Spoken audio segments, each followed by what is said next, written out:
Major development in the Gyan Vapi case, the Varanasi court has decided that the ASI survey report of the entire Gyan Vapi complex will be made available to both sides. However, during the court proceedings, the ASI cited cybersecurity and urged that the report should not be provided via email as there were chances of getting leaked and being misused. Therefore, it was decided that hard copies of the ASI survey would be provided to both parties without any riders. The ASI had requested that both parties should take an undertaking that they will not make the report public and file an affidavit, but the same was quashed by the Varanasi court. The Mandir side has called this as a major win and said the survey report will pave way for the victory in the future. The Mandir side has also earlier asked the court to make the ASI report public, but was rejected by the Masjid side as the idea of keeping in mind the sensitive nature of the case, the report should not be made public. However, the court has decided to give hard copies of the report to both the parties as well. देखिए, ASI की report इस case में turning point होगी और archaeological सर्वे ने जो 92 days का सर्वेक्षण किया है उसमें ज्ञान व्यापी का सच है। उसमें बहुत सी ऐसी बातें हैं जो चीख चीख के कह रही हैं कि हिंदू मंदिर का भग्नावशेष है। तो मुझे ऐसा लगता है कि जब आर्कियोलॉजिकल सर्वे की रिपोर्ट आएगी तो ये केस बहुत ज़्यादा साफ हो जाएगा, बहुत स्ट्रॉन्ग एविडेंस बनेगी और हम लोग एएसआई के सर्वे की रिपोर्ट का वेट कर रहे हैं। कोर्ट हमें जैसे ही ऑर्डर पारित करेगा कि आप इसकी सर्टिफाइड कॉपी अप्लाई कर सकते हैं, हम लोग तुरंत सर्टिफाइड कॉपी अप्लाई करेंगे और उसकी कॉपी अवेल करेंगे। पक्षकारों को उसकी कॉपी दी जाएगी, सिर्फ पक्षकारों को कॉपी दी जाएगी और उसके बाद हम लोग उसका अध्ययन करेंगे। एएसआई रिपोर्ट बिना किसी राइडर के मिलेगी। कोई राइडर नहीं है किसी प्रकार का कि हम कॉपी नहीं दे सकते हैं या पार्टीज कॉपी नहीं दे सकती हैं। तो it will make public, number 1।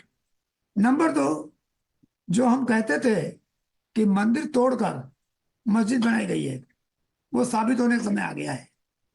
Number 3, मैंने कहा था पहले भी, वो आज रिपीट कर रहा हूं फिर, कि 2029 के पहले काशी और मथुरा दोनों हमको मिलेगा, दोनों जगह भव्य मंदिर बनेगा और मोदी जी के हाथों दोनों जगह शिलान्यास भी होगा और प्राण प्रतिष्ठित मंदिर का भी इस्टेब्लिशमेंट होगा।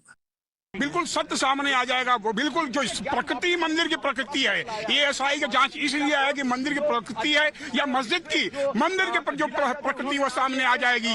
और बिल्कुल आज का जो फैसला है वो हिंदू समाज के लिए जीत का फैसला आने वाला है। कह सकते हैं कि आने वाले फैसले के बाद हम कह सकते हैं कि ज्ञान वापी हुई हमारी है, अब मथुरा की बारी है।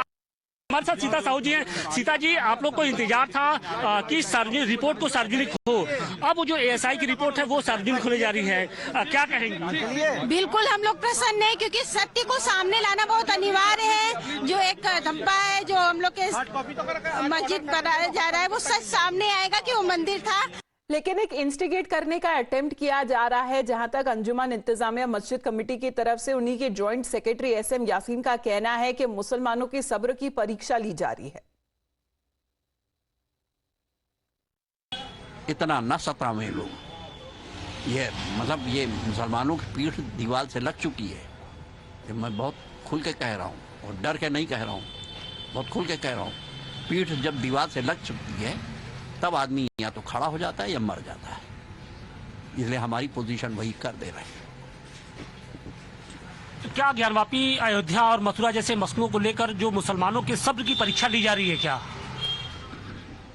हाँ, ये हमारा सब्र है,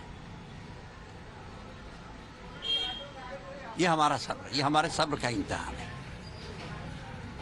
और जो हालात बनाए जा रहे हैं वो किसी भी हाल में देश के लिए ठीक नहीं है। हम आज भी सुप्रीम कोर्ट की तरफ देख रहे हैं, ऐसा नहीं है हम कहीं और किसी और मुल्क की तरफ देख रहे हैं, अपनी सुप्रीम कोर्ट की तरफ देख रहे हैं। हमारा सुप्रीम कोर्ट भी जो है वो न्याय नहीं कर रहा है।